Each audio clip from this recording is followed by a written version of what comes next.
Muy buenas noches. Vamos a arrancar la charla del día de hoy, continuando la conmemoración de los 50 años del Fotoclub. Nos está acompañando el día de hoy el fotógrafo John Quintero y Lady Lorena Velasco, que va a ser nuestra moderadora de la charla. Estamos transmitiendo por Facebook Live, como lo hemos venido haciendo en las últimas charlas. Mi nombre es Diego Martínez, ya nos hemos visto en charlas anteriores.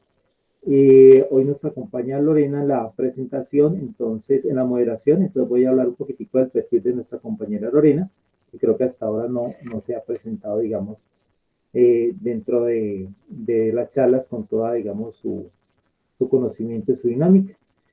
Lorena o Lady Lorena se caracteriza por un trabajo introspectivo en busca de identidades de temas culturales y familiares.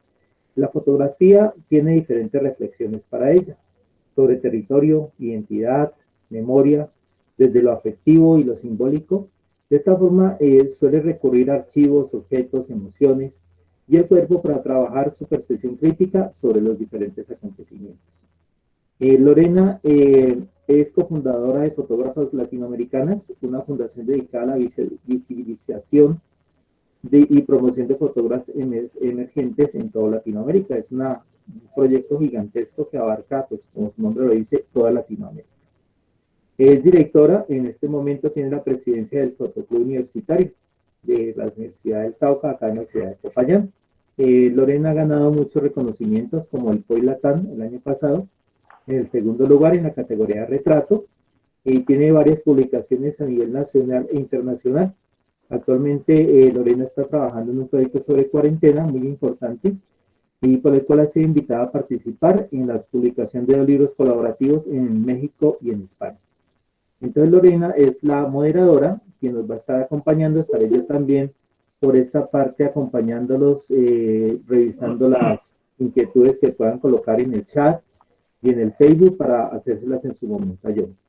Y entonces Lorena, tienes toda la atención, muchísimas gracias y estamos aquí pendientes de cualquier colaboración. Gracias, profe Diego, por la presentación. Wow, se esmeró el profe Diego. Para nosotros, el Fotoclub Universitario de Popayán, es un placer tener hoy a este gran invitado, amigo de la casa. En conmemoración de los 50 años venimos realizando una serie de charlas cada miércoles y bueno, el día de hoy tenemos el privilegio de contar con la presencia de John Quintero. John Quintero es arquitecto de la Universidad del Valle, estudió fotografía en la Universidad de las Artes en Londres, especialista en retrato, trabajó durante 4 años como editor y fotógrafo en la BBC de Londres, ganador de muchos premios, entre ellos el BAFTA, que es un premio muy importante, es como los Oscars en la fotografía, con un equipo de trabajo de la BBC de Londres, el Sony World, mejor dicho, muchísimos premios. Le han publicado su trabajo también en muchos medios impresos, ¿no? En el Times, The Telegraph, The Guardian, El Tiempo, National Geographic, Vogue Italia, bueno, cientos de publicaciones. Pero más allá de su maravilloso trabajo, y de su hoja de vida, hay un vínculo muy especial con John Quintero, desde el Fotoclub Universitario de Popayán. Él nos ha acompañado en varias capacitaciones fotográficas. Tuvimos el honor de participar en un taller de narrativa visual aquí en la ciudad de Popayán hace un par de años, y digamos que a partir de ese momento y de esa experiencia se crea este vínculo tan fuerte con su trabajo. Ha dejado huella en muchos de nosotros, y hablo por mis compañeros que pudimos acompañarlo, afortunadamente, algunos a talleres en el Amazonas. Yo tuve también el privilegio de viajar con él a Vietnam, y más allá de contar con el profesionalismo de su trabajo y con la calidad humana que tiene John Quintero, lo que quisimos al invitarlo hoy a esta charla es compartirle al público, ¿no?, lo que se vive detrás, más allá de la fotografía, cómo son esas experiencias de viaje, cómo se traduce en imágenes. Realmente es muy conmovedor el trabajo de John Quintero, pero más conmovedor que su trabajo es la experiencia de vivir un taller de fotografía con él, y nosotros en el Fotoclub Universitario hemos tenido el placer de hacerlo. Así que, ¿cómo no compartir con todos ustedes, espectadores, cómo se vive esto, cómo se vive hacer fotografía de la mano de John Quintero? Ha sido un gran maestro para nosotros. Le damos la bienvenida a John. Muchísimas gracias por aceptar la invitación en el marco de los 50 años del Fotoclub Universitario de Popayán. Gracias, Lorena. Me siento emocionado de estar aquí porque, como tú lo dices, me siento en casa. Tengo grandes amigos en el club y he tenido la oportunidad de compartir no solamente en talleres, sino también a nivel personal con muchos de ellos y con muchos de ustedes. Y para mí es un gran honor que me hayan invitado. Y de verdad que siempre pienso que el club no es en vano que tenga tanto tiempo de estar allí. Y yo creo que lo que ha hecho que funcione es justamente el material humano que hay allí. Todos ustedes creo que han hecho y han sacado adelante este gran proyecto. Y bueno, no quiero empezar la charla antes de que se me olvide decirles felicitaciones, felicidades por estos 50 años. Me parece excelente todo lo que han hecho y aprovecho para también, lógicamente, darle la bienvenida a todos los que están en este momento viéndonos a través de los canales en los que estamos participando. Y espero poderos entretener por de pronto una hora, un poco más de una hora, con algunas de las fotografías y, como dice Lorena, tal vez contarles un poco las historias que hay detrás de cada una de ellas. Así que, bienvenidos. Muchas gracias, John. Para nosotros es muy importante, como te digo, contar contigo. Algo que es particular en tu trabajo es cómo ha ido creciendo y cómo inicias tú en la fotografía, ¿no? El fotógrafo de viajes es multifacético, realmente abarca muchas otras áreas de la fotografía y eso lo hace un fotógrafo muy completo. Quisiéramos saber un poco cómo te inicias tú en la fotografía, cuál ha sido ese recorrido. Bueno, yo siempre digo que soy fotógrafo de toda la vida porque desde muy niño me interesé por la imagen. Siempre creo que fui muy visual a la hora de aprender. Y justamente eso hace que en el momento que tenga la oportunidad de tener una cámara en mis manos, empiece a explorar ese mundo visual, ese mundo que tengo alrededor y siempre intentar plasmarlo a través de esas fotografías. Tengo un proceso, les quiero empezar esta charla mostrándoles parte de mi trabajo analógico, fotografía que he hecho con película, y que hace parte de esos inicios. Aunque tengo, digamos, hay un inicio antes de lo que voy a mostrar, desafortunadamente gran parte de este material no lo tengo aquí conmigo en este momento, pero esto realmente hace parte de lo que yo puedo llamar los inicios en los que empiezo a explorar ese mundo a través de mi cámara. Yo empiezo haciendo fotografía analógica. Y este material que voy a compartir acá hace parte de ese proceso. Esta fotografía, por ejemplo, es un vendedor de chontaduro en la plaza de San Francisco en Cali.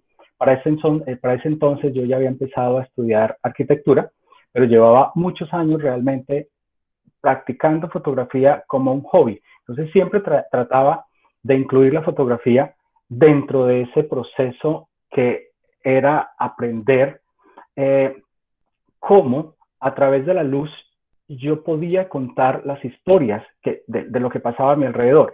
Y mientras estudiaba arquitectura, siempre trataba de involucrar la fotografía en mi carrera. Entonces, muchos de mis proyectos arquitectónicos eran basados en fotografía. Siempre utilizaba la fotografía como un medio para poder mostrar, aparte de tener los planos y del dibujo, siempre intentaba tener la fotografía. Y salía siempre a las calles a registrar lo que pasaba alrededor. Esto es en el sur de Colombia, esto es en Ipiales, y trataba siempre de hacer fotografía blanco y negro, como les digo. Mi proceso era tratar de primero componer, tratar de ver qué había allí y simplemente intentar visualizar con mi cámara lo que tenía al frente. Y siempre he sido muy amante de hacer fotografía de retrato. Siempre la gente ha sido para mí primordial en mi trabajo. En casi todo mi trabajo está implícito el elemento humano y empiezo a hacer estas fotografías que para mí tienen un gran valor porque es parte de mi historia como fotógrafo, ¿no? Esto es una pequeña cámara analógica, una Canon T70 con la que hago estas fotografías. Esto es en Buenaventura, en el muelle de Buenaventura. En Buenaventura también, una vendedora de cocadas. Siempre, si analizan, son fotografías con un poder gráfico inmenso. Siempre muy gráficas, siempre con sombras y con luces muy marcadas, algo que creo que ha representado muchísimo mi trabajo. Esto es parte de una serie que hice. Estamos hablando de aproximadamente el año 1995 y para ese entonces se estaba realizando en la avenida Ciudad de... No, perdón, esto es en la carrera primera en Cali, el deprimido que hicieron en esa época, y los trabajadores, yo hice una serie allí en la que trataba de no solamente documentar el proceso, que además era parte de un proyecto para la universidad, pero trataba de documentar más allá de ese proceso de construcción, trataba de mostrar un poco cómo era ese tiempo de los trabajadores cuando no estaban haciendo este trabajo. Entonces empezaba a hacer fotos de cuando estaban descansando. Esto me llamaba mucho la atención, que son trabajadores que están allí en medio de una obra y que no tienen un equipo, digamos, adecuado para hacer su trabajo, pero que gráficamente a mí me llamaba mucho la atención. Entonces hacía ese tipo de fotografías sin darme cuenta que de alguna manera estaba mostrando o que en algún momento se podrían convertir en fotografías históricas de un sitio que ya no existe. Esto es otro de los proyectos en Cali y es el puente de la calle 15, que en ese entonces también empezaron a derrumbar todas las viviendas que había alrededor y los indigentes empezaron a vivir en estos lugares mientras sacaban todo el hierro que había en las construcciones para venderlo. Y esto es justamente un momento en el que uno de ellos está con un martillo y un cincel tratando de extraer el hierro de una de las construcciones para venderlo. Esto es también el mismo sitio y al fondo se ve lo que es, digamos, la parte del centro de Cali con los cerros del fondo, ¿no? Esto todo es película Kodak. Utilizaba normalmente ASA 100 y ASA 400. Esto es en una feria de Manizales. Yo soy nacido en Caldas, soy de Filadelfia, Caldas, y en algunos de los viajes que hice a Manizales estaban en ferias y estuve también documentando gran parte de lo que pasaba alrededor. Esto es ya en México, hago un viaje a México y en México empiezo a documentar también cosas que pasan alrededor de las calles, siempre en blanco y negro. Me encanta mucho el blanco y negro. Van a ver, gran parte del trabajo que tengo es en blanco y negro, no solamente el trabajo analógico, sino además el trabajo digital. Simplemente porque me parece que la ausencia de color hace que uno se fije más en otros detalles y que esta gama de grises permita que de alguna manera las fotografías tengan un tono un poco más no sé, timeless, no tienen un tiempo definido. Eso sigue siendo México. Y como les digo, es un trabajo bastante gráfico, con negros muy profundos, muy marcados, donde parece casi como si fuera no sé, algo demasiado gráfico. Trato siempre de incluir mucho claroscuros, muchas sombras, y este es parte de ese trabajo que además es la primera vez que realmente lo muestro. Un payaso que está en un descanso, también todo esto es México.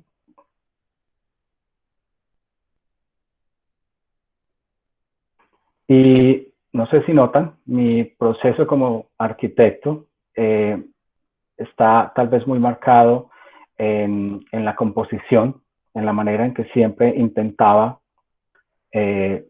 tener puntos de fuga y de nuevo material siempre muy gráfico. Esto es en San Francisco.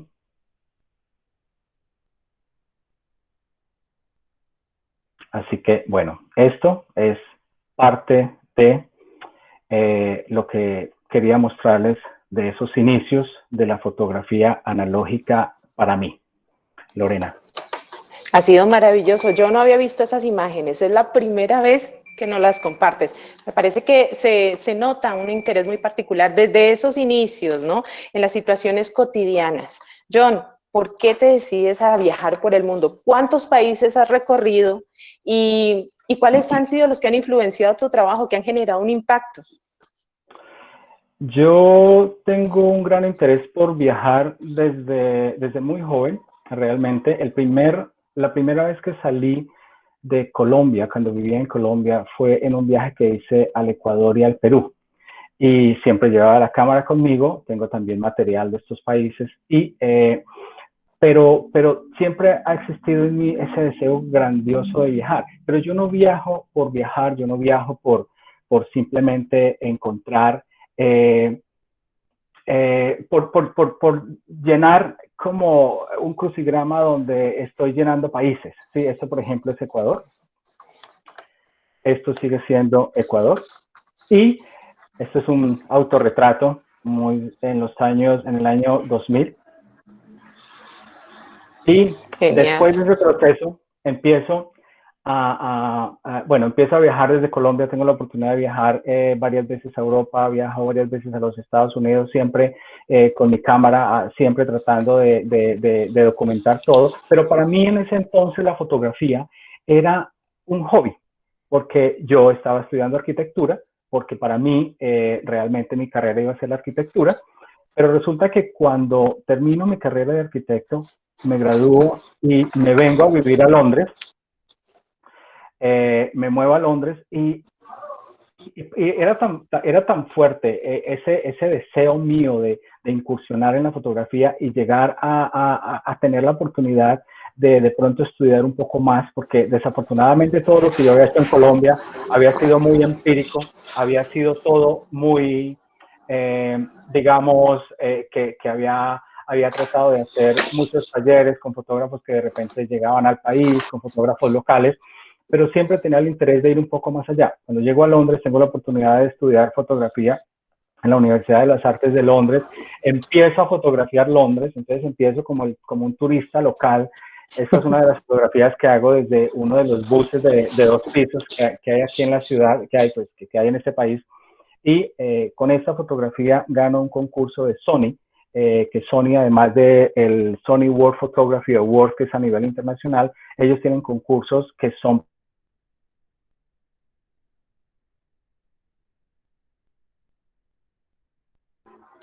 John, ¿no te escuchamos? un iPhone 4. Ahora sí ya. Ahora sí ya te escuchamos. Te perdimos un segundo, pero ya te estamos escuchando. Bueno, entonces estaba diciendo que no sé hasta dónde escucharon, que esta fotografía fue realizada con un iPhone 4 y fue ganadora del primer puesto en uno de los premios de Sony que hacen a nivel país.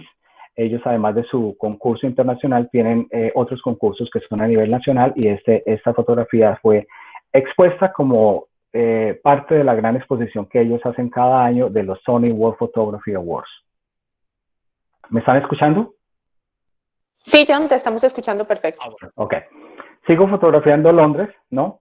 Vuelvo y les digo, esta presentación es un poco mi historia, ¿no? Entonces sigo fotografiando Londres, ya incursiono en la fotografía digital, y siempre creo que nosotros no podemos negarnos a nuevos procesos, a nuevos lenguajes, a nuevas técnicas, porque gran parte de ese proceso, gran parte de nosotros en la evolución como artistas, como fotógrafos, es justamente poder tener la oportunidad de explorar nuevos lenguajes, nuevas técnicas, y a partir de eso llega el momento de que tengo que pasar a ser fotógrafo, a intentar con la fotografía digital, y lo hago y empiezo a hacer mi trabajo con fotografía digital, pero nunca he dejado la fotografía analógica, porque realmente me encanta, porque me parece que es algo, no sé, que tiene cierta nostalgia, que tiene cierto, que para mí tiene un poder emocional muy grande, porque fueron mis inicios y no me niego me niego a dejarla y siempre intento incluirla dentro de mis viajes. Lo que pasa es que ahora resulta mucho más costoso hacer fotografía analógica que hacer fotografía digital. Sí, es verdad. Empiezo a viajar, estando aquí, empiezo a viajar por Europa, hago viajes a varios países de Europa, pero mi interés sigue siendo un poco más allá de esos países, digamos, europeos, todo tan, no sé, tan bien puesto, tan bonito, y siempre quiero explorar un poco más allá y empiezo a viajar a Asia. Entonces me voy a la China, logro viajar a la China, y en la China empiezo a explorar todo este paisaje maravilloso, las culturas, y para una persona que nunca ha tenido la oportunidad de ir no sé, a Asia, llegar a la China es realmente un sueño. Era para mí maravilloso poder estar allí y o sea, maravillarme con todo lo que pasaba alrededor y empezar a explorar un poco todas estas culturas.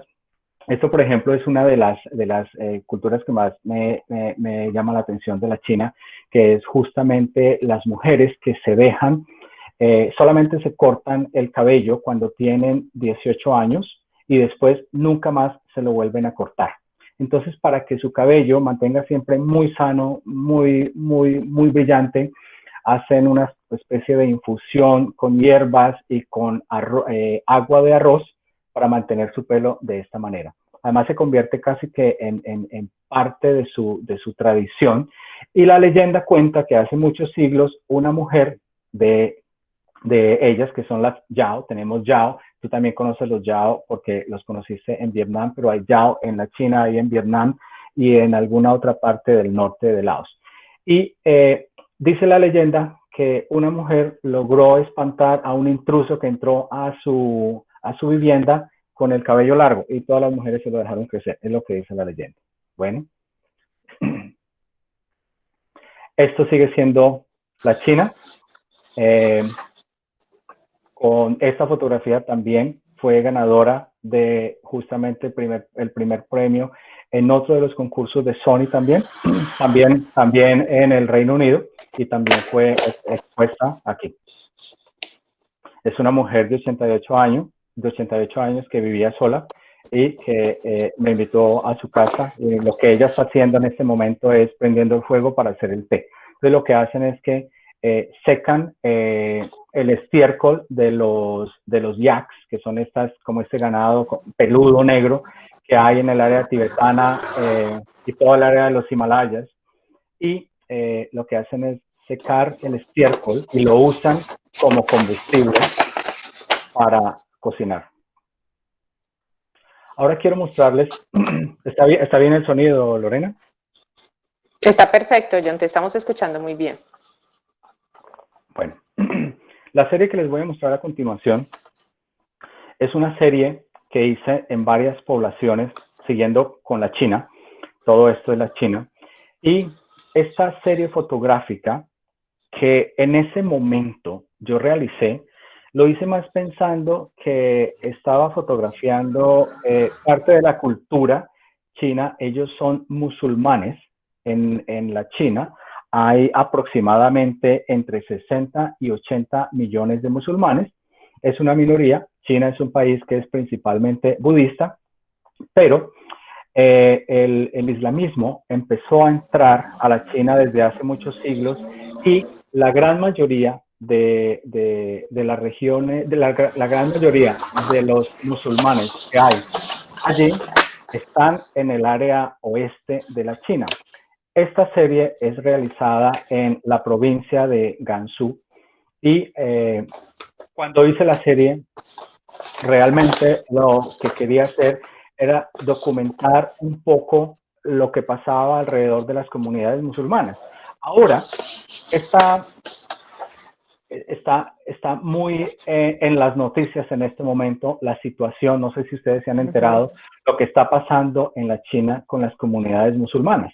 La China, desde hace algunos años, decidió convertirse, decidió crear un proceso de, ¿cómo lo llamaría? De convertir a las comunidades musulmanas, cambiarles su religión, y en este proceso lo que están haciendo es que crearon campos de concentración que los derechos humanos dicen que se parecen muchísimo a los campos de concentración de los nazis, y lo que están haciendo es que llevan allí a las comunidades musulmanas y les están haciendo un convertimiento, entre comillas. ¿Qué es lo que están haciendo? Para China, China dice que, bueno, China lo negó y lo sigue negando, pero en algún momento han dicho que lo que ellos han hecho es un entrenamiento vocacional. Y ese entrenamiento vocacional realmente lo que significa es que, Lore, hay un ruido bastante fuerte que no sé si tú lo escuchas. Yo no lo escucho. No sé si de pronto alguien más escucha ese ruido. No, Lorena, no. Acá no se escucha nada. Nosotros no estamos escuchando. Estoy bastante incómodo. Sí, Lorena. Hay un micrófono prendido y hay ¿Alguien tiene algún micrófono prendido y está moviendo cosas o suena tráfico? No sé qué es, pero es molesto. Bueno, entonces les decía que para la China lo que han dicho, lo que dice la China es que esto es un entrenamiento vocacional. ¿Y entrenamiento vocacional para la China qué es?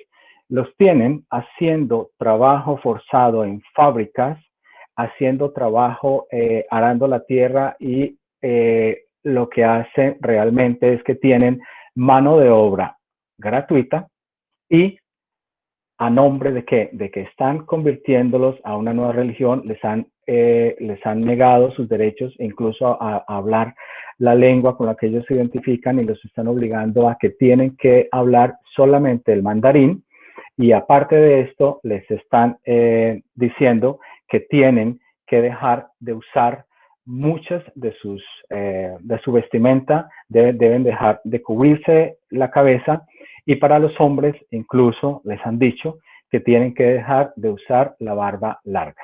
Entonces, esta serie de fotografías que yo tengo aquí, yo las hice sin saber que a partir de aproximadamente el 2016-2017, estas fotografías son hechas en el 2012, y a partir de aproximadamente 2015-2016, China empieza a crear estos campos de concentración, empieza a tomarles pruebas de ADN a toda esta población, y empieza a hacerles un perfil para hacerles un seguimiento, y además obligarlos a que se tienen que convertir y tienen que dejar el islamismo. ¿Pero a qué precio? Resulta que hay personas que han estado en estos campos de concentración presos, porque no hay otra manera de llamarlos, han contado, y hay muchos videos en las noticias, hay videos en la BBC y en muchos de los canales de noticias, incluso en YouTube, donde ustedes pueden ver qué realmente cuenta la gente que está sucediendo en estos campos de concentración.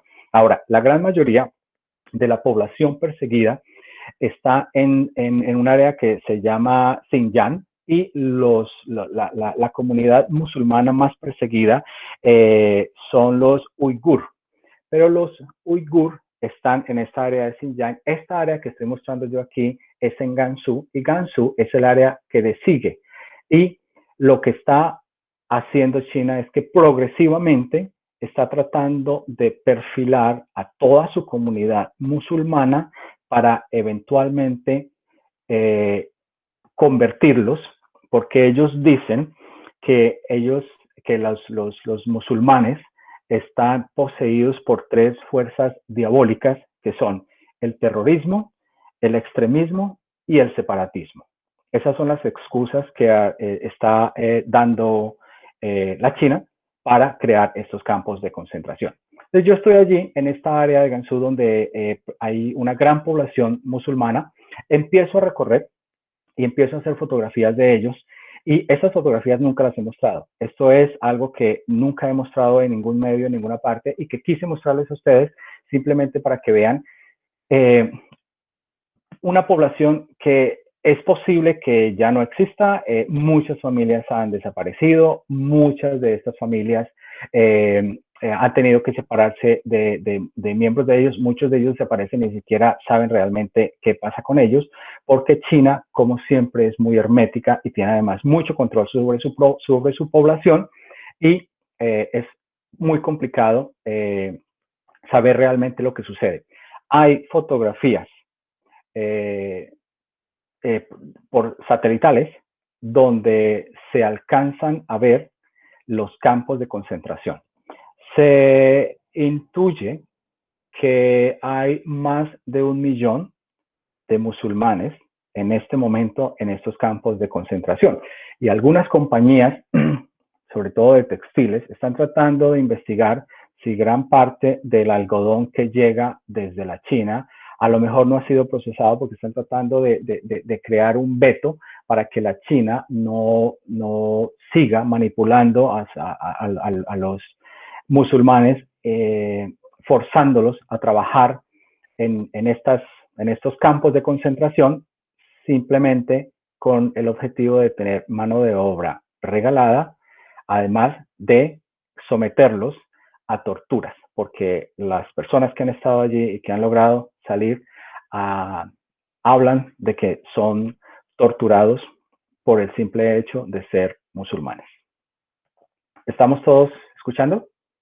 Sí, John, te estamos escuchando. ¿Ya no sientes el ruido? No, está perfecto, sí. Bueno. Oye, entonces... John, qué increíble. Quería hacer una reflexión sobre esto que acabas de mostrar. Es un trabajo realmente conmovedor. ¿Eres consciente que tu trabajo se puede convertir en documento histórico? Sí, bueno, realmente vuelvo y digo, cuando realicé este trabajo, no pensaba que realmente estaba haciendo un trabajo de una población que en algún momento a lo mejor va a dejar de existir como minoría, ¿no? Allí los musulmanes son minoría, y aunque no todos los musulmanes, hay musulmanes en todas las regiones de la China, en todas, en absolutamente todas las regiones de la China hay, pero esta región, digamos que es la más afectada, que es la región de Xinjiang, y aunque esto no es Xinjiang, estoy hablando que Gansu ya está empezando a ver los efectos de lo que está pasando en las provincias aledañas, y muchas de esas personas ya han desaparecido. Entonces, ¿qué pasa? Que resulta que les están prohibiendo usar nombres musulmanes. Entonces, el nombre Mohammed, por ejemplo, es completamente prohibido en estas provincias. Allí no se puede llamar Mohammed, allí no se debe estudiar el Corán, les tienen absolutamente prohibido, y las mezquitas las están derrumbando o las están convirtiendo en templos budistas. Entonces, cuando hago esta serie, para mí esto es un retrato, son retratos de calle, son momentos que viví estando allí con esta población, que además todos fueron supremamente amables, pero nunca pensé que realmente en eso, que estaría a lo mejor documentando una comunidad que yo no sé si en 2 años, 10 años, 5 años vayan a existir, ¿de acuerdo? Señor don Quintero, una pregunta. Sí, claro. Le habla Jorge Orozco. Veo que has tenido como mucha libertad para hacer tu trabajo. ¿Qué tan complicado fue? ¿Tuviste que tener una persona al lado que te guiara, que te llevara? ¿O cómo llegaste ahí? Pues el idioma complicado fue. Viajar en la China es muy complicado. Gracias, Jorge. Gracias por la pregunta. Viajar en la China es bastante complicado cuando uno no habla la lengua, porque allí el inglés realmente es bien difícil, y quien lo habla de pronto son 2 o 3 palabritas si uno logra encontrar a alguien, sobre todo cuando estamos hablando de área remota. E incluso yo he estado en Beijing, que siendo la capital, lo que yo siempre pensaba es, bueno, yo pienso que debe ser muy fácil que a lo mejor la gente joven o alguien, no sé, me pueda guiar o me dé al menos, me diga por dónde tengo que ir en caso tal de que me pierda. Bueno, me pasó en Beijing que estuve por horas y no encontraba quién me diera una explicación a dónde me tenía que ir, porque además todo está escrito en chino. Y eso me pasó también ¿cómo se llama? Bueno, se me fue, en ciudades muy grandes, pero para viajar a estas zonas es absolutamente imposible pensar que uno se puede ir por su cuenta, a no ser que uno esté dispuesto a sufrir no sé qué, tantas cosas, sobre todo porque con la barrera del idioma es imposible. Yo viajaba allí con un amigo que justamente, él es de Bélgica, pero vivía en la China, estaba casado con una china, hablaba la lengua y afortunadamente con él logramos viajar. El objetivo era recorrer gran parte de la zona tibetana de la China sin tener que pasar por el proceso de ir al Tíbet. No sé si ustedes lo saben, pero el Tíbet es una zona que está sobre control. La China lo tiene totalmente controlado y viajar al Tíbet es un poco complicado por todos los permisos, porque siempre hay que estar con guías, hay que siempre la policía siempre tiene que saber en dónde estás, a veces no te dejan entrar. Y el área, toda esta área de Gansu también es un área tibetana donde tienen todas las mismas tradiciones, es como estar en el Tíbet sin todo este tipo de restricciones. Aunque hay muchas restricciones, a veces cierran el área. Luego llegamos a esta ciudad justamente donde es este retrato que se llama Lanzhou y desde allí empezamos el viaje. Pero yo no viajaba solo. Para responder a tu pregunta, yo no viajaba solo porque es bien, bien complicado. Bueno, esa es la historia de los musulmanes en la China.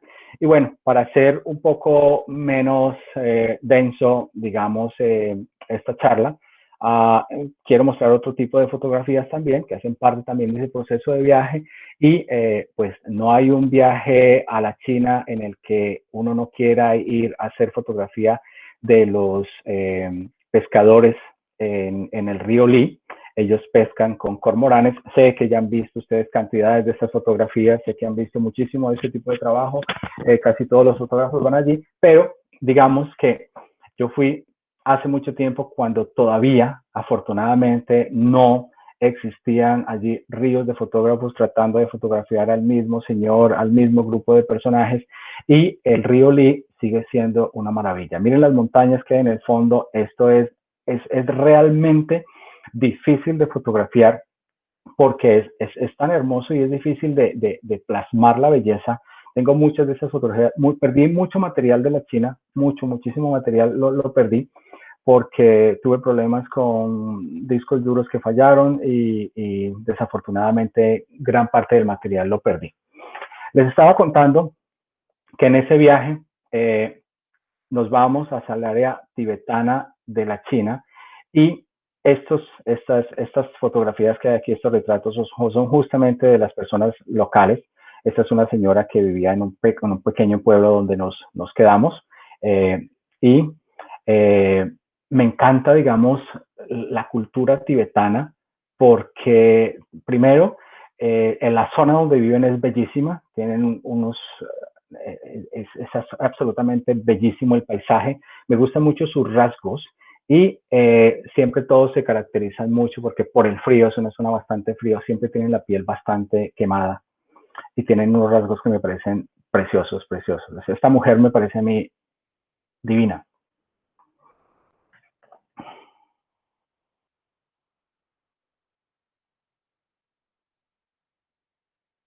Los trajes son bellísimos también. Y siempre siempre están orando. El budismo tibetano es muy interesante. Lo que ven en el suelo no es nieve, son papelitos, son como una especie de estampitas con motivos del budismo y lo que hacen es que los queman allí. Esto es como una especie de fogón, los queman y muchos de ellos los tiran al aire, también como una especie de ofrenda. Entonces todo este sitio está lleno de estos papelitos. Siempre ustedes, los que conocen mi trabajo, se dan cuenta que siempre estoy buscando humo, siempre estoy buscando la entrada de contraluz del sol con el humo, con la neblina, porque ese tipo de cosas me parece que en fotografía funcionan demasiado bien. Entonces, siempre tengo ese tipo de trabajo. ¿Alguna pregunta hasta acá, Lore? John, pues a mí me gustaría mucho hacer una pregunta muy pertinente porque es que veo unas imágenes realmente espectaculares y el manejo de la luz. Hablábamos hace un rato, ¿no? Que de todos los géneros fotográficos, la fotografía de viaje es quizás la más abierta en cuanto a los temas que retrata, ¿no? Hay paisaje, hay retrato, hay fotografía documental, bodegones, alimentos, hasta nocturna, ¿verdad? Sí. Al final todo se trata de entender, leer y dominar la luz. Para ti, ¿es esta habilidad garantía del éxito en una fotografía o cómo haces tú lectura del dominio de la luz? Yo creo que el éxito principal de una fotografía es la historia que cuenta. Por eso esta charla quise que estuviera muy ligada a las historias que hay detrás de cada una de esas fotografías, pero yo pienso que si contamos una historia, pero si además de contar esa historia es estéticamente contada de una manera hermosa, yo creo que tiene mucho más valor, ¿de acuerdo? Estamos hablando que hay muchas fotografías históricas, de momentos históricos en que la fotografía puede que no sea tan buena técnicamente, pero que cuenta un momento y que se hacen y que se convierten en fotografías icónicas de la historia, porque simplemente es el momento en el que estamos allí, que estamos capturando. Pero cuando hablamos de que yo tengo la oportunidad de a lo mejor viajar y encontrar esos momentos en que la luz, no sé, beneficia el tipo de momento que quiero capturar, el paisaje, la comunidad, siempre lógicamente va a tener una gran ventaja. No es lo mismo hacer esta fotografía de un cementerio en el Monte de los Olivos en Jerusalén. Es un cementerio judío. Este es el cementerio judío más antiguo que hay allí. Y en este cementerio no es lo mismo, con una luz tan fuerte como la que tiene Jerusalén, hacer la fotografía al mediodía que hacerla a las 5:30 de la tarde, tipo 6 de la tarde, que está el atardecer y que de alguna manera refleja el color del sol en estas plaquetas que hay allí de mármol y que también le da volumen a lo que ustedes ven encima de las tumbas. Lo que ustedes ven encima de las tumbas son piedras y no están allí porque simplemente, no sé, algo pasó. Las piedras están allí porque para los judíos ellos prefieren poner piedras a sus seres queridos, a sus muertos, que ponerles flores, por una simple razón, y es que las piedras siempre perduran, mientras que las flores se mueren y las flores desaparecen. Entonces, es una de las razones. Y esta fotografía la hice en el Monte de los Olivos.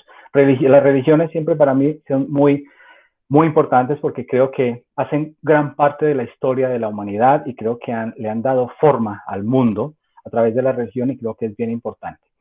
Bueno, sigo este viaje y este viaje continúa en Marruecos. Esto es en la plaza de Jemasna, que es la plaza más grande que hay en África. Y está en Marruecos y allí sucede de todo. Hay encantadores de serpientes, hay bailarines, hay cantantes, este es un encantador de aves, no sé si alcanzan a ver que tiene una paloma allí en el piso, o bueno, en algo que tiene allí, y en la cabeza tiene un gallo. Y allí se encuentra una cantidad de cosas súper interesantes siempre para fotografiar, y Marruecos se convierte en uno de esos países que viajo. Entonces, cuando yo estaba trabajando para la BBC, lo que hacía era que cuando tenía vacaciones, las vacaciones siempre eran muy cortas, entonces me podía dar el lujo de escaparme tal vez 3, 4, 5 días a países que no fueran tan difíciles de ir, como Marruecos, de pronto como Egipto. Entonces hice muchos viajes hice viajes a Turquía, hice viajes a Marruecos, hice viajes a Egipto muchas veces. Esto es los famosos bailarines turcos, y esta es la Mezquita Azul. Pero esto no es que ellos estén allí bailando porque simplemente van a bailar allí. La Mezquita Azul es un sitio que es bastante turístico, además de que de ser visitado por los musulmanes a la hora de orar. Y lo que sucede en este momento es que cuando voy, están justamente haciendo una especie de performance y tienen estos bailarines allí, entonces yo aprovecho y hago mi foto. Esto es, no es que los bailarines estén allí todo el tiempo, simplemente tuve la suerte de que el día que fui estaban haciendo una presentación para algo y me los encontré. Esta fotografía es en Egipto y aunque técnicamente a lo mejor no sea muy buena, aunque de pronto sea visualmente bastante cargada de demasiadas cosas, la quise incluir porque tiene una historia que es de pronto bastante interesante. Y es que cuando yo hice, no sé, 4 o 5 viajes a Egipto, y una de las cosas que me llamaba mucho la atención es que siendo un país tan conservador, en el que las mujeres tienen que estar cubiertas, en el 99% de los casos hay muy pocas mujeres que muestran el cabello, casi todas van cubiertas, como la señora que ustedes están viendo al fondo de esta fotografía. Casi todas tienen su hijab y tienen su velo negro y están siempre en sitios públicos cubiertas. Pero me llamaba mucho la atención que en las tiendas de ropa habían este tipo de vestidos. E incluso habían otros mucho más sensuales, mucho más, no sé, más destapados, habían bikinis, habían cosas bastante, digamos, con una carga sensual bastante alta, sabiendo que es un país tan conservador. Entonces, yo no podía entender por qué razón, y yo decía, pero bueno, ¿qué público puede comprar esto? Cuando yo asumo que si una mujer compra algo como esto, pues no sé, no se lo va a poder poner, o será, no sé, de pronto tildada de mal manera por su familia, o bueno, pues resulta que la explicación de esto es que ¿quiénes se ponen esos trajes? Se los ponen ellas, las mujeres que ustedes ven, como la señora que ustedes ven allí. ¿Por qué? Porque los esposos les compran esos trajes para que lo usen cuando están en la privacidad de su hogar. Entonces, es un traje que es exclusivamente para que lo disfrute el esposo. Y esa es la razón por la cual hay todo este tipo de trajes, e incluso, como les digo, mucho más escotados, bueno, hay una cantidad de cosas. Me pareció bien interesante esto de fotografiar. Bueno, dentro de esos viajes, y siempre digo, la India es un país que todo fotógrafo debería visitar alguna vez en su vida. La India es como un examen de graduación para todo fotógrafo que quiera hacer fotografía, no solamente de viajes, sino fotografía documental. Creo que es un país que enamora, y es un país que, aunque a veces es un poco difícil, creo que definitivamente la India tiene un encanto que no se puede encontrar sino allí. Entonces, uno de esos viajes que realizo fue a la India. Recuerdo mucho mi viaje a la India porque, Lorena, ¿me están escuchando? ¿Me escuchan, muchachos? Sí, correcto. yo te escucho, sí, claro que sí. Ah, bueno, es que me preocupa que esté hablando solo. Tranqui, que cualquier cosa te avisamos. Aquí estamos leyendo las preguntas del público también. Ok. Si en algún momento quieres o alguno quiere interrumpir, con todo el gusto respondemos preguntas. No tengo ningún problema. Yo hablo mucho, entonces no quiero demorarme demasiado. Bueno, entonces, les decía que la India es un país siempre maravilloso, y mi primer viaje a la India fue así como que pensaba quedarme unas 2 semanas, y 2 semanas en la India no es nada. Así que terminé quedándome en la India por cerca de 2 meses, que también sigue siendo un periodo de tiempo bastante corto para un país tan extenso. Así que a mí no me gusta, como les decía, marcar países en un pasaporte. Y qué pena, Lorena, creo que yo no te pregunté cuando me dijiste que cuántos países conocía. Yo realmente dejé de contar cuántos países conozco, pero no porque conozca demasiados, sino porque creo que son aproximadamente 45 países que conozco, pero dejé de contarlos porque realmente conocer un país, cuando uno dice cuántos países conoces, es una pregunta un poco difícil de responder, porque yo puedo decirte que yo conozco, no sé, que conozco los Emiratos Árabes porque he estado en Dubái, pero es lo único que conozco de los Emiratos Árabes. Seguramente que si nos salimos de Dubái, que es una mega ciudad con todas esas estructuras que además a mí no me gusta, seguramente que nos encontramos con la verdadera cultura, con otras cosas. Entonces, cuando hablamos de conocer un país, es como cuando uno empieza a llenar un álbum con las fichitas, y eso no es así. Para mí, conocer un país es visitarlo, y visitarlo tal vez muchas veces. Entonces, si me preguntan cuántos países conozco, realmente conozco muy pocos. Porque o sea, si hablo de conocer, conozco toda la parte del centro hacia el norte de la India, no toda, pero digamos que conozco bastante. No conozco nada hacia el sur de la India, porque precisamente cuando estuve la primera vez no quería hacer un viaje corriendo por todas partes, sino que quería tomarme el tiempo de quedarme y de hacer todo lo que quería hacer en muchos de estos sitios en los que pude visitar.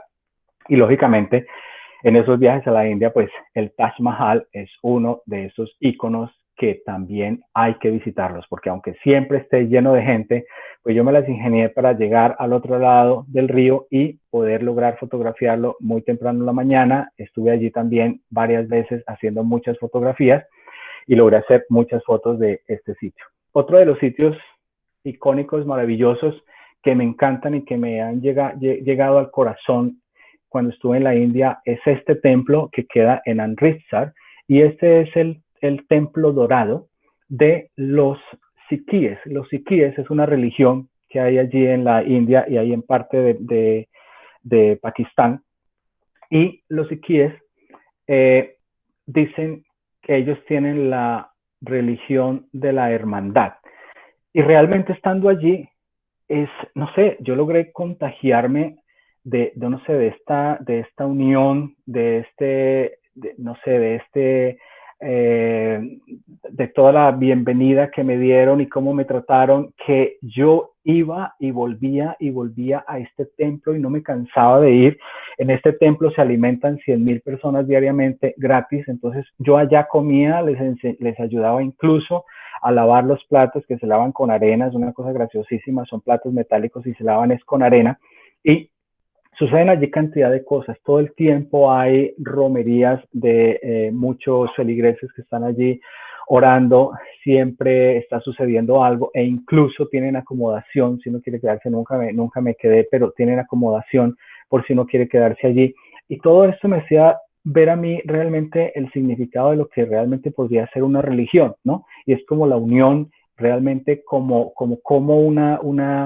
una religión, en vez de desunir, en vez de criticar, puede ser más bien la aceptación y el amor por todos los seres vivientes. Eso me parecía bien interesante. Así que tengo grandes recuerdos de Amritsar, de esa ciudad.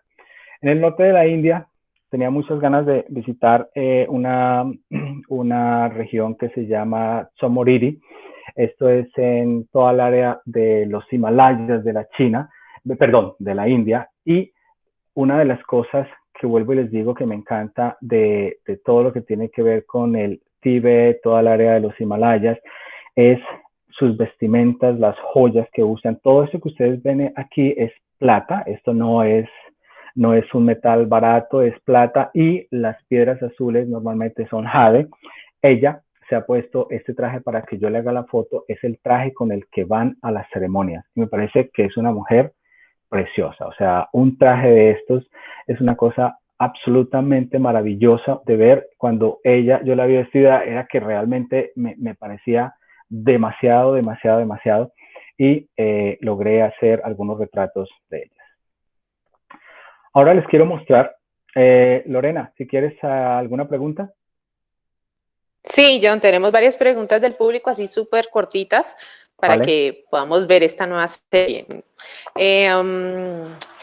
Quieren saber cómo haces con los permisos de las personas para estas fotografías, si hay algún documento que te permita publicar estas fotos. Y también te preguntan sobre la fotografía de los pescadores en China y en otros lugares que son muy concurridos. ¿Qué haces cuando un sitio, cómo resuelves esa situación de componer y hacer una fotografía en un sitio que es muy concurrido? Bueno, respondiendo a la primera pregunta gracias, Lorena, con respecto a los permisos, normalmente es llegar, preguntar, hablar, ser muy honesto con el tipo de trabajo que se hace y tratar de establecer una relación con las personas con las que uno está fotografiando. Ahora, el derecho a publicar es realmente algo que exigen más las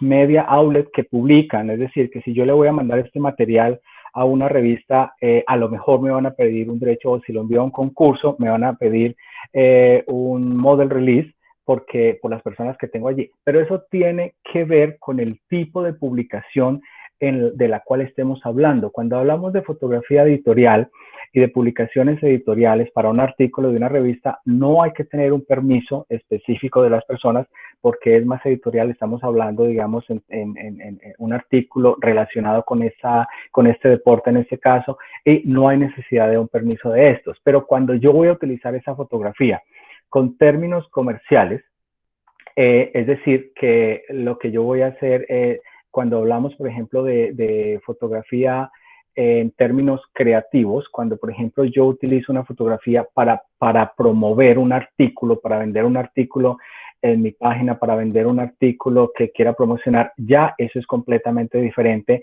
y ahí yo debo de tener un permiso específico de las personas a las cuales estoy fotografiando. Cuando yo estoy viajando, yo no ando con un model release porque es muy complicado decirle a la gente, yo no puedo en este momento pararlo. Ellos lo que están haciendo, ellos no están posando para mí. Yo lo que estoy es que pedí permiso para poder estar aquí en este momento. Ya les voy a explicar de qué se trata.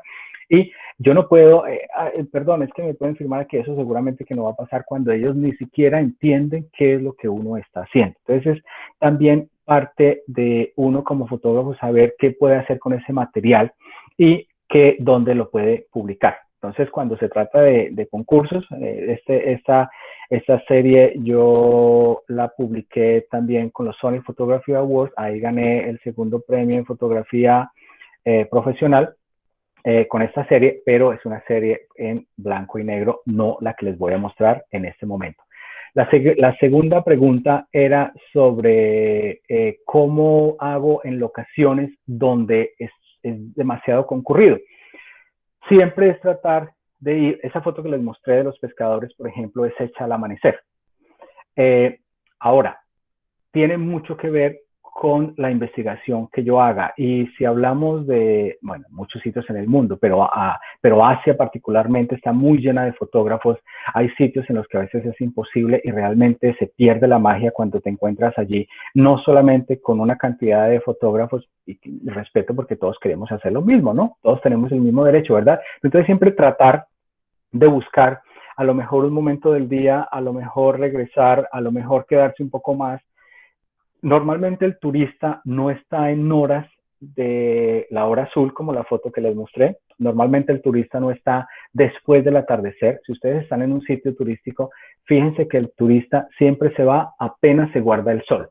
Y ahí empieza una luz muy linda cuando sabemos de fotografía y cuando sabemos cómo la podemos fotografiar. Entonces, a lo mejor ahí nos podemos quedar con un poco más de calma. Es complicado y cada vez es más complicado en el mundo visitar sitios donde no hayan turistas y donde no hayan fotógrafos, ¿no? Bueno, esta serie es sobre Kusti. Kusti es un deporte de la India que se convierte casi que en una religión, donde ellos tienen un gran respeto por el máster que les enseña, y esto lo hacen en los akadas. Akada es como un gimnasio, que es esto que está aquí, están en tierra, y lo que hacen es que ellos tienen una dieta especial que consumen para poder, es una dieta a base de mantequilla clarificada, y son vegetarianos. Entonces, no es un deporte como que me voy al gimnasio y simplemente, no, tiene un poco más de contexto y tiene un poco más, tiene casi que un contexto religioso. Y esta serie, la gran mayoría es hecha en Varanasi. Tenía siempre muchas ganas de visitar los akadas, además que muchos de ellos están desapareciendo porque simplemente se pierde el interés. Entonces, también parte de ese interés mío por la fotografía es documentar muchas de estas cosas que realmente no sabemos cuándo se convierten en un documento histórico, como lo dice Lorena. Resulta que todas estas fotografías no sabemos si en 10, 15 años realmente es lo mismo que sucede con las tribus, es lo mismo que sucede, no sé, incluso con las mismas ciudades que cada vez van evolucionando, van cambiando, y esas fotografías pueden convertirse en un documento histórico mañana, ¿de acuerdo? Sí, John, sí, muchísimas gracias. Maravilloso. Esto todo es luz natural. Todo esto es luz natural. Me encanta cómo se ven los cuerpos, sobre todo porque como todas las paredes están llenas de barro, ellos también, entonces de alguna manera se mimetizan con este ambiente que hay allí, además que son tonos muy cálidos y que creo que funcionan bastante bien a la hora de hacer fotografía. Ellos se cubren con la tierra para evitar que el sudor los vuelva resbalosos a la hora de estar con el oponente. Ejercicios de estiramiento. Y si se dan cuenta al fondo hay una especie de altar en donde normalmente ellos rinden tributo a sus dioses antes de realizar sus prácticas. John, hay una pregunta. John, hay una pregunta al público. Ya te doy la palabra, Jorgito, ¿vale? Las personas quieren saber si has tenido algún inconveniente con tus equipos fotográficos, si has tenido decomisos, si te han requisado. ¿Qué inconvenientes has tenido en ese sentido? He tenido problemas sobre todo con, bueno, en la India, particularmente en la India, es súper complicado con los equipos fotográficos en los aeropuertos. Siempre le hacen sacar a uno absolutamente todo de la maleta. Aquí no hablamos de que saque la cámara, los lentes, no. Quieren el cable, la memoria, absolutamente todo puesto en una bandejita. Revisan el maletín por dentro y por fuera y si encuentran algo te vuelven a hacer desempacar y quieren que les muestres absolutamente todos. Pero aparte de eso, que hay que ir a los aeropuertos con tiempo, realmente no pasa mucho más de allá. Con lo que realmente sí he tenido inconvenientes ha sido con el dron, que realmente viajar con un dron es un poco complicado, sobre todo porque ahora con los drones es difícil en casi todas partes del mundo. En Etiopía, que es justamente lo que sigue,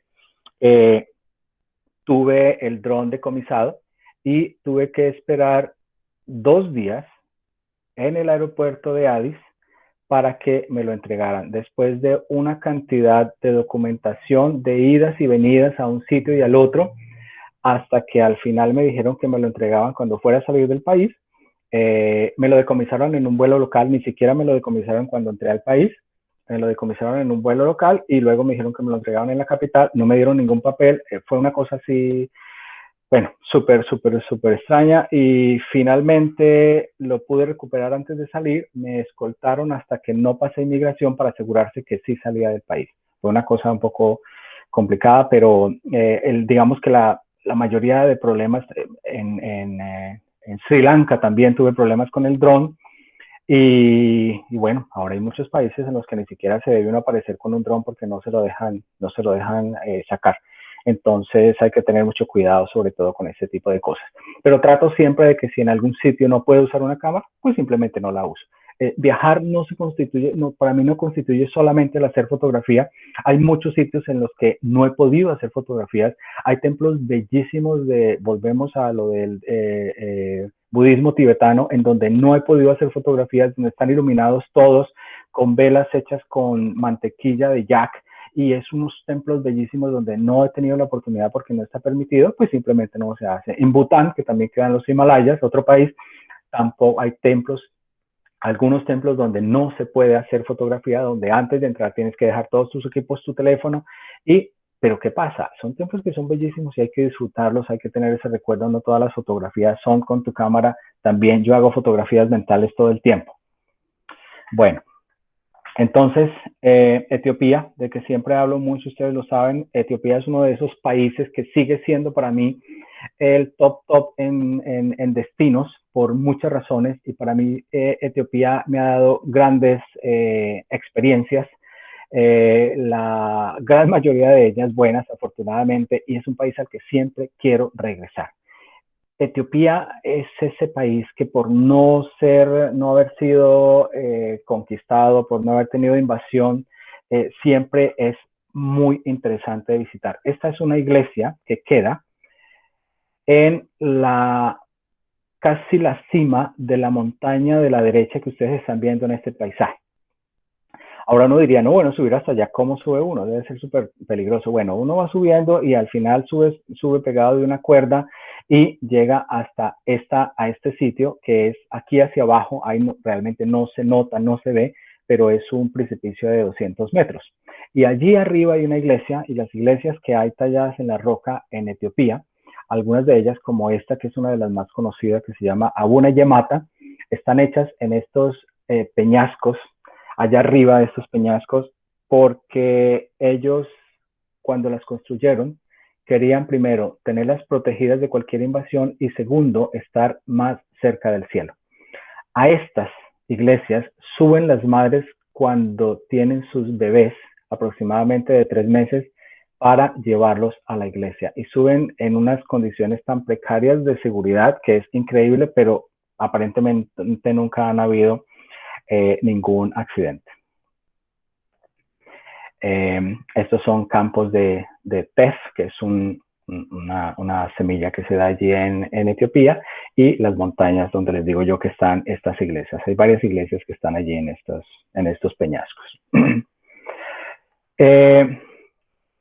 Continuando con África, esto es Kenia, donde tuve la oportunidad de ir por primera vez en noviembre.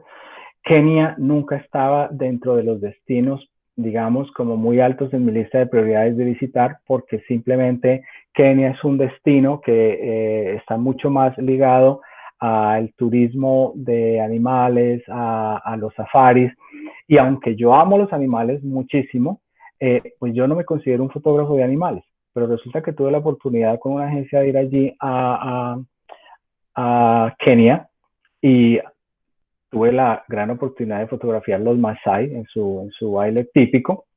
Esta es una de esas fotografías. Y tuve también el tiempo de hacer muchos safaris, muchos safaris, y quedé completamente enamorado de Kenia y quedé enamorado de hacer safaris, que ahora me quiero ir a Botswana, me quiero ir a Tanzania, me quiero ir a todos los países donde se puedan hacer safaris, porque tener la oportunidad de tener los animales allí, fotografiarlos, me di cuenta que es tan complicado como fotografiar seres humanos, porque cuando uno hace fotografía de retratos de personas, de seres humanos, uno trata siempre de ir un poco más allá del retrato, es tal vez lograr capturar qué hay detrás de sus ojos, tratar de en ese retrato mostrar un poco de quién es esa persona. Y con los animales pasa exactamente igual, los animales tienen su carácter. Entonces era muy gracioso que los guías te dijeran, mira, esa jirafa que está allá es de mal genio. Y realmente uno se daba cuenta que era así. Entonces, y cómo los animales se comportan y cómo empiezan a comunicarse entre ellos, es una cosa bien interesante, bien interesante. Ese es Madagascar. Madagascar es otro de estos destinos que no me gusta la palabra exótico, pero yo creo que va muy bien con Madagascar. Madagascar por ser una isla que se separó hace millones de años del continente, tiene gran cantidad de fauna endémica. Dentro de ellos están los lemures y hay muchos paisajes muy interesantes allí, además de la población. Ella es una mujer de la tribu Besu, es una minoría que hay, y está al fondo los famosos baobabs.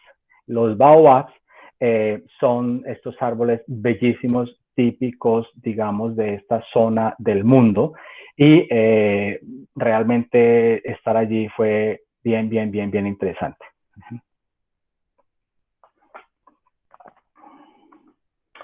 Bueno, preguntas. Hay algunas preguntas técnicas, pero a mí me parece que hay... de pronto Jorge, que te querías hablar. Jorge, ¿tenías alguna pregunta? No, la pregunta era con respecto a donde estabas mostrando los señores que estaban haciendo ejercicio. ¿Cuánto tiempo estuviste ahí para hacer ese trabajo? O sea, ¿estuviste un día o tuviste una semana? Solo eso, básicamente. El trabajo de Kusti. Para hacer las fotografías y la serie de Kusti, la gran mayoría de ellas son hechas en Varanasi, y estuve aproximadamente 2 semanas. ¿Por qué 2 semanas? Porque primero tenía que conseguir una persona que tuviera mucho conocimiento local, que supiera dónde realmente llevarme, y luego lo que yo empecé a hacer fue visitar estos akadas, que son estos sitios, y ellos no están abiertos todo el tiempo. Entonces era primero hacer toda una investigación previa de qué días entrenaban, si tenía el permiso, hablar normalmente con los directores y explicarles qué tipo de trabajo quería hacer yo. Entonces esto requiere de mucho trabajo previo. Eso no lo puedo hacer mientras estoy en casa, sino que lo tengo que hacer allí en locación.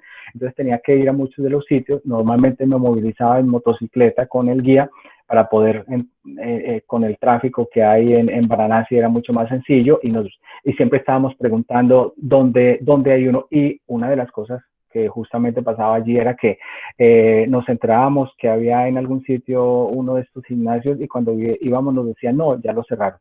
Y muchos de ellos cerraron, me imagino que ahora muchísimo más todavía.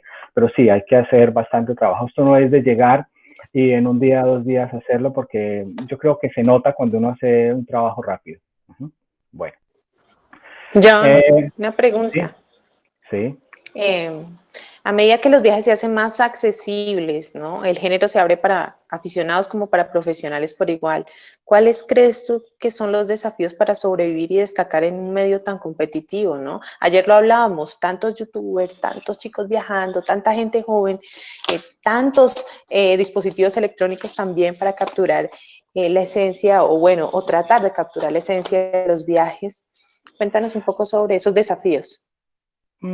Yo creo que hablamos de la democratización de la imagen, hablamos de que con el auge de las cámaras digitales, con la llegada de toda esta tecnología, y sobre todo que de alguna manera es de fácil acceso para muchos, ahora es simplemente muy simple encontrarnos con que un fotógrafo o una persona que simplemente tiene el dinero para comprarse la última cámara que sale al mercado, puede estar trabajando con el mismo equipo que trabaja uno de los mejores fotógrafos del mundo, ¿de acuerdo? Entonces, de esa manera, estamos hablando que todo el mundo tiene derecho, o casi todo el mundo, a un teléfono móvil con el que pueden hacer fotografías, a una cámara de diferentes rangos, lo que sea, pero al final, eso ha creado que haya un boom de la fotografía a partir de la fotografía digital,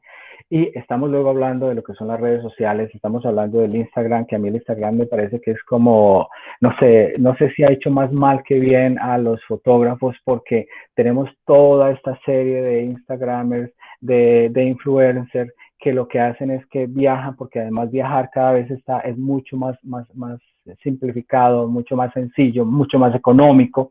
Entonces, una cantidad de gente que está viajando por el mundo, pero que lo hace con el fin de mostrar no muchas veces la realidad de lo que sucede, sino de distorsionar con el fin de obtener seguidores y de y de volverse famosos a costilla de sus fotografías.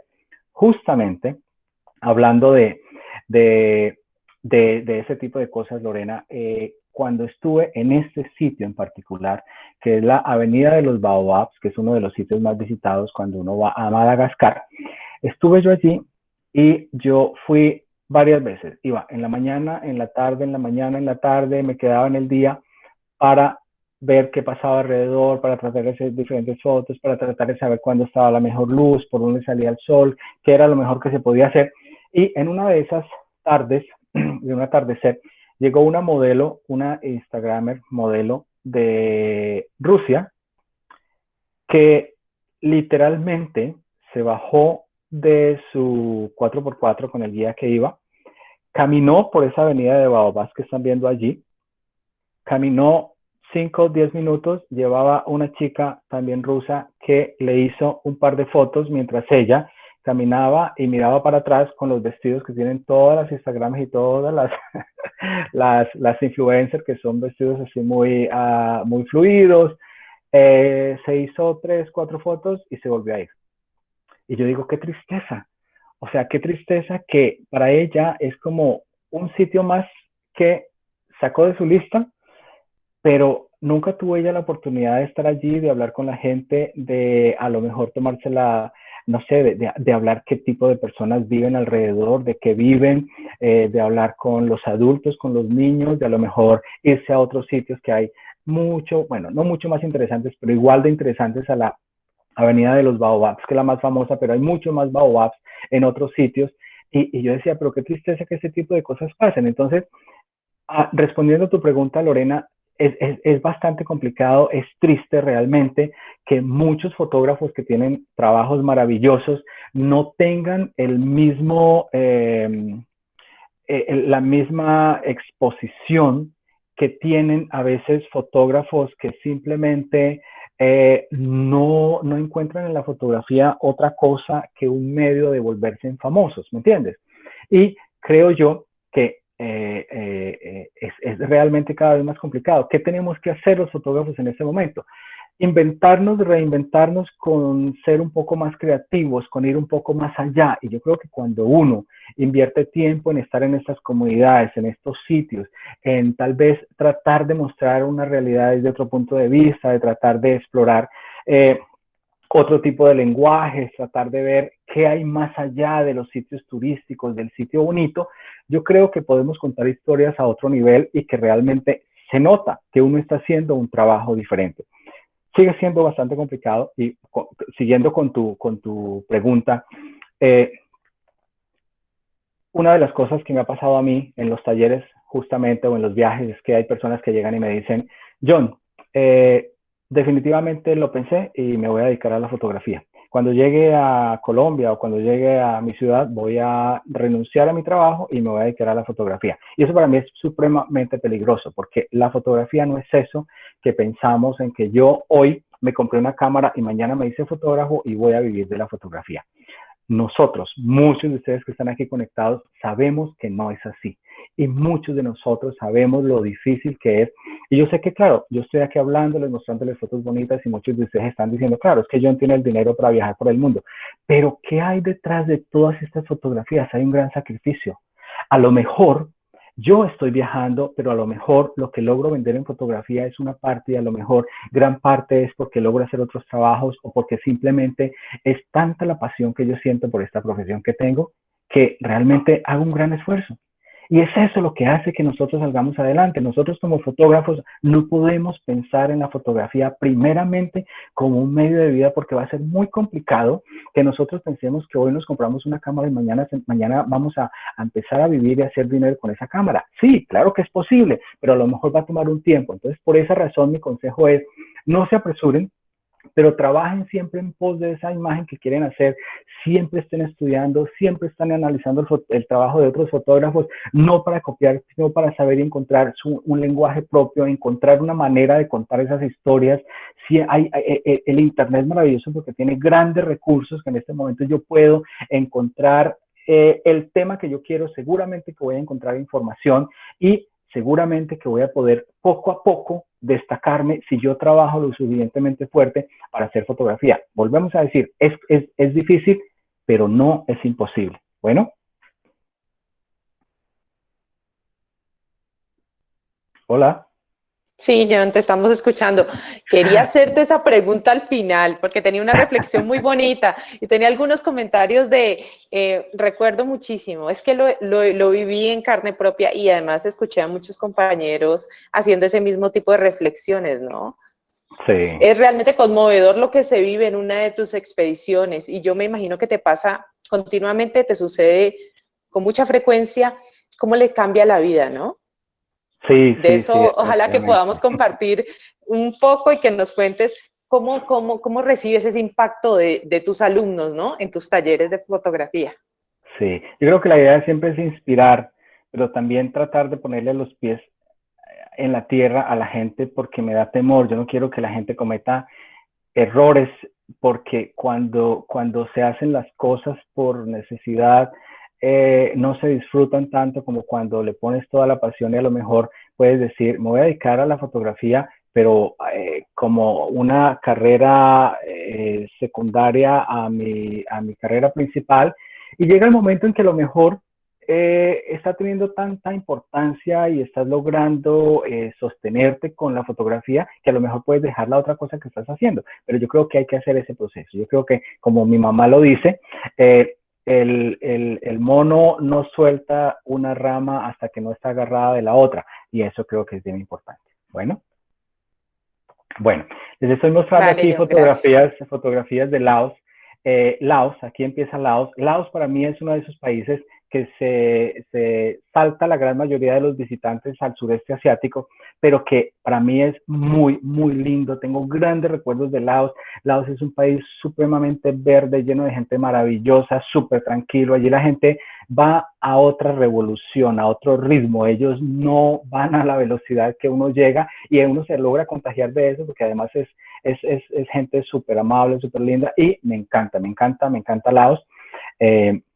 Algunas de esas fotos son allí, y esto es en el norte de Laos, en una región que se llama Phongsali, la provincia de Phongsali, y estuve en Phongsali y quería hacer un trekking que apenas estaba empezando, un viaje a las montañas, y logré hacer ese viaje allí después de caminar 3 días, y me encontré con este paisaje. Después de caminar por 3 días, me encontré con un paisaje de estos tan espectacular, donde fui a fotografiar las comunidades Aka. Esta es una mujer Aka, y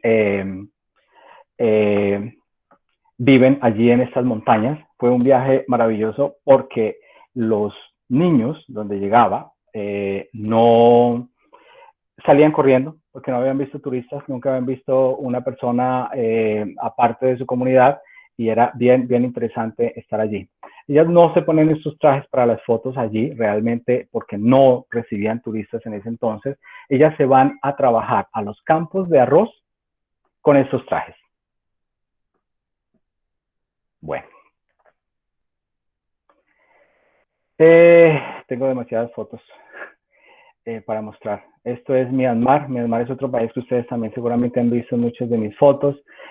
Siempre van a ver grupos de monjes que están por las calles en la mañana, y Myanmar es otro de esos países que para mí es como un destino obligado para un fotógrafo de viajes. Allí hay miles de cosas que pasan alrededor, un país que cada vez está cambiando muchísimo más. Ese es un retrato que hice también allí en Myanmar, que me gusta muchísimo. Una mujer que estaba sola tomando té en una casa de té, y que me encantaba su expresión, estaba como perdida. Hablé con ella, le pedí permiso para hacer esta foto.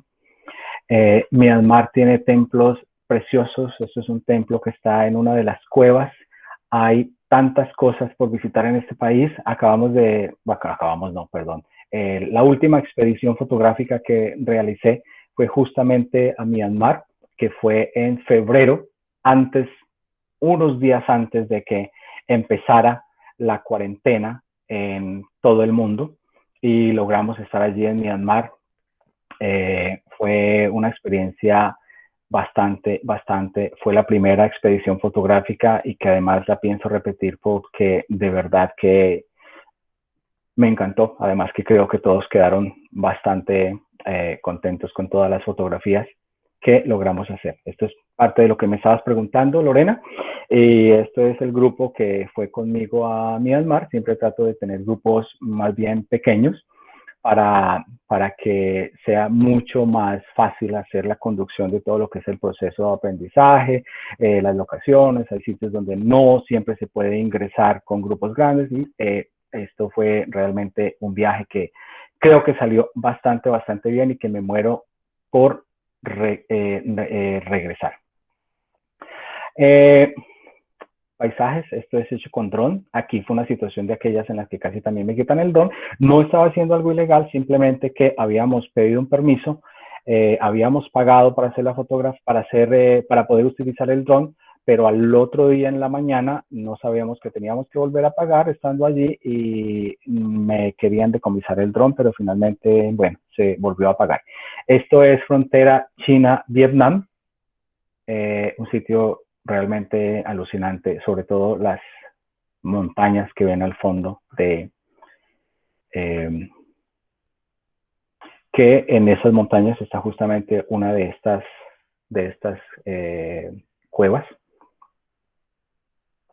Vietnam es otro de esos destinos lleno de cosas maravillosas, y Lorena particularmente estuvo conmigo en una de estas expediciones. Hice 2 expediciones, planeando hacer más también, y este paisaje creo que debe ser bastante familiar para ella.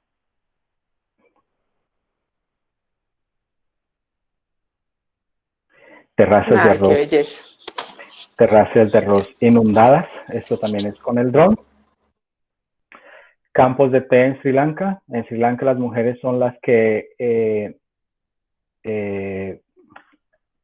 recogen las hojas de té, porque dicen que la mujer tiene manos más suaves y cogen las hojas más verdes.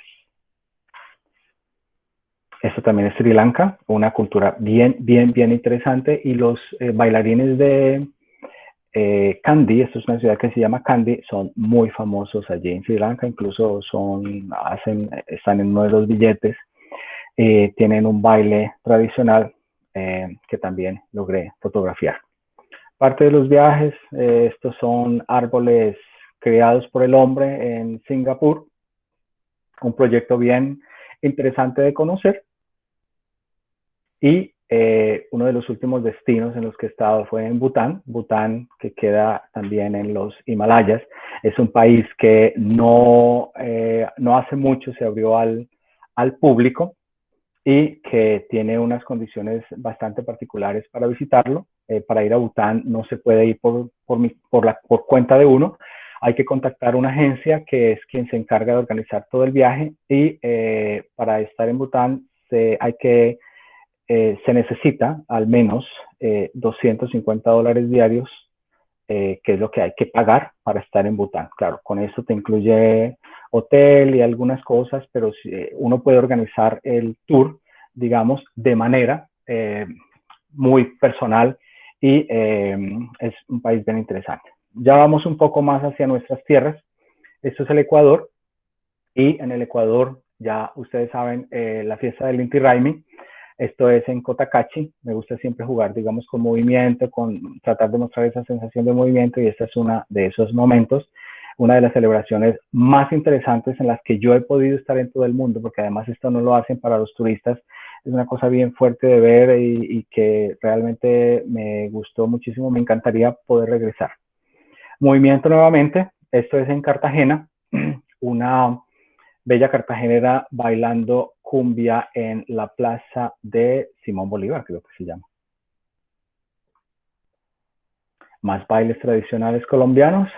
Esto es en Bucaramanga, también una tierra bellísima. Bueno, Colombia sigue siendo bellísimo. Y ya casi que para acercarnos al final, mostrar algo del bello Cauca, ¿no? Y por qué no, lógicamente, los MISAC. Además que esas fotografías tienen un valor muy grande para mí, porque las hice justamente con el club.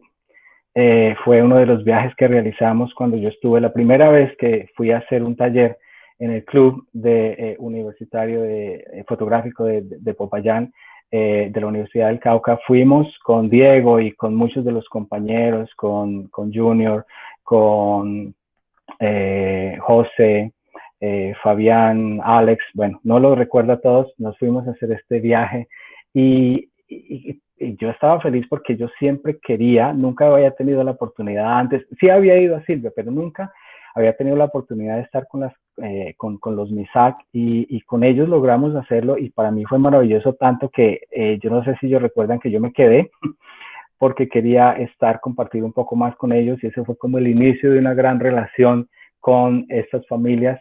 Conozco muchas personas allí en Silvia, y de verdad que los amo. Una comunidad maravillosa, preciosa, y estas fotografías son parte de esos recuerdos tan grandes de compartir con ustedes como miembros del club.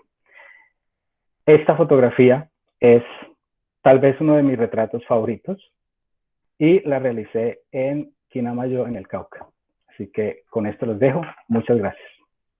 Ay, John, muchísimas gracias. ¿Dónde hiciste esa fotografía? Yo no la había visto, qué hermosa. En Quinamayo, en el Cauca. Ok. Ay, John, muchísimas gracias. Esto es un reinado que hacen. Hacen una celebración de la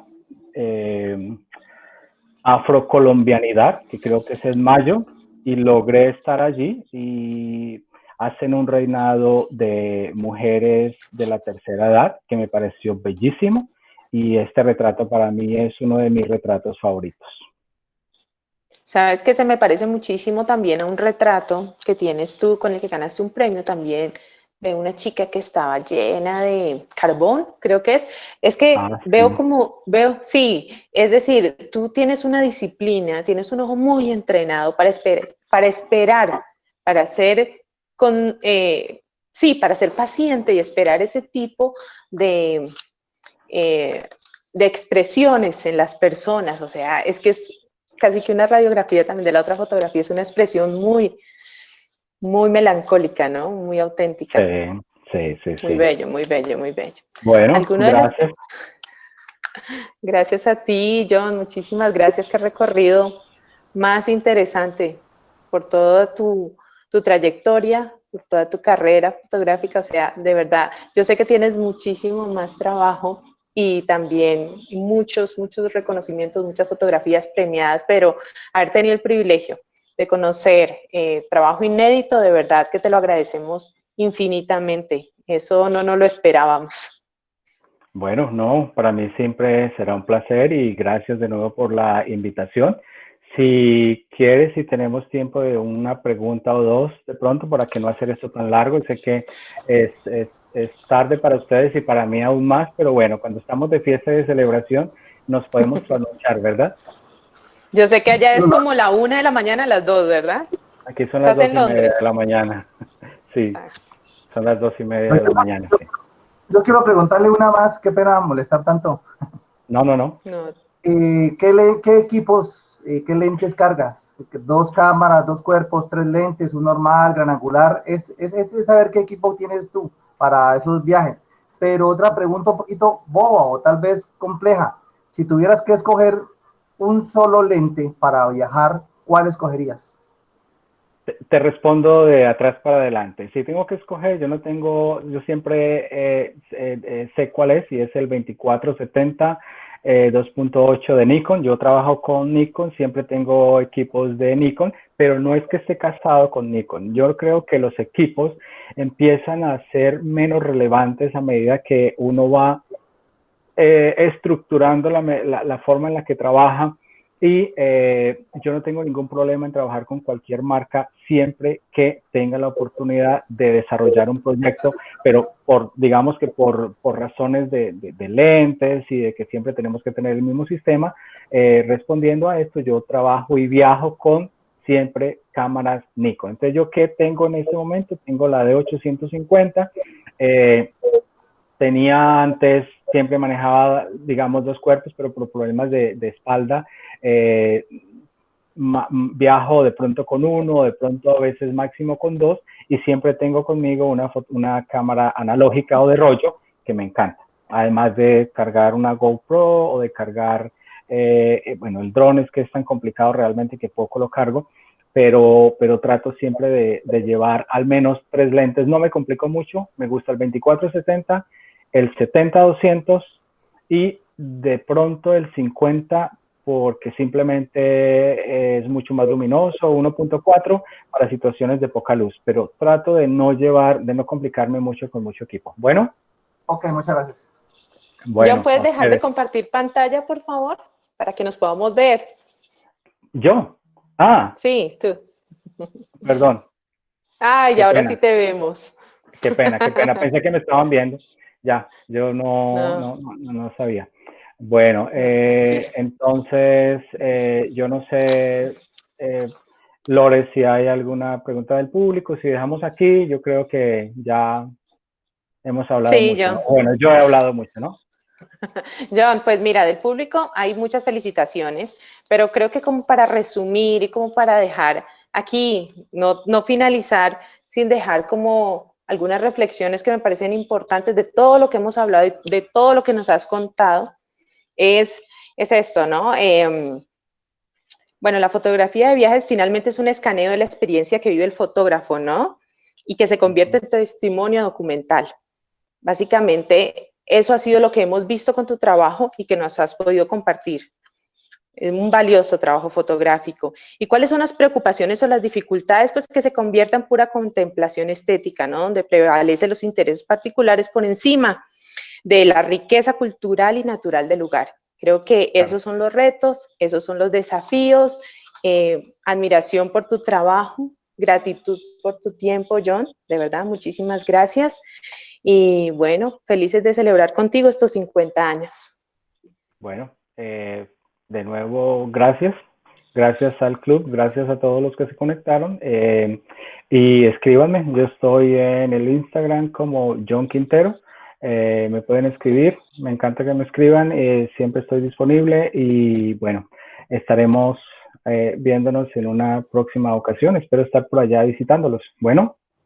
Vale, John. Y también nosotros estaremos muy pendientes de compartir próximas expediciones fotográficas. Esperemos que todo esto se normalice, si es que en algún momento puede llegar a normalizarse, y que nos cuentes, ¿no?, de cuáles son tus proyectos a futuro. Perfecto, así será. Bueno, un abrazo para todos. Un abrazo. Bueno, gracias a todos por acompañarnos. Buenas noches. Adiós. Bueno, feliz noche, gracias. Gracias.